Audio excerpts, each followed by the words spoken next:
ৰাম পয়াকে আনি তুমি মথিলা সাগৰ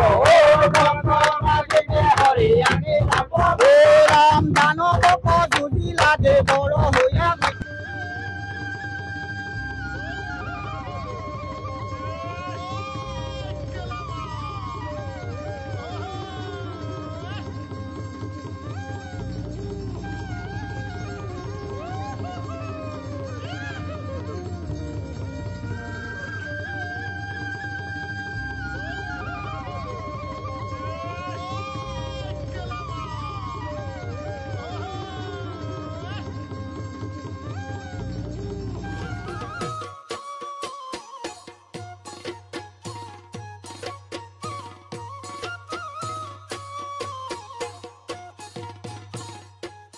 মই গোৱালপাৰা ধুবুৰীৰ পৰা আহিছোঁ আৰু মই ইয়াত কৰ্মসূত্ৰে ফায়াৰ ছাৰ্ভিচত চাকৰি কৰি আছোঁ। গতিকে মই ইয়াত 2 বছৰ হ'ল আপোনালোকৰ এই থানৰ অৰ্থাৎ পবিত্ৰ নৈ শান্তি বেলেগত অন্য সকলোতে বিভিন্ন ধৰণে ভেলা কৰা যায়, কিন্তু ইয়াত বতৰ দৰবাৰত আমি দেখিছোঁ নামঘৰ আকৃতিত সদায় পৰম্পৰাগতভাৱে যিটো পালন কৰি আহিছে আগৰ পৰা, আজিও তেনেকৈ দেখিছোঁ। ধৰ মই 2 বছৰ হ'ল ইয়াত পোৱা, গতিকে ইয়াত দেখি খুবেই আনন্দিত আৰু বৰদোৱাবাসী ৰাইজক মই ধন্যবাদ জনাইছোঁ।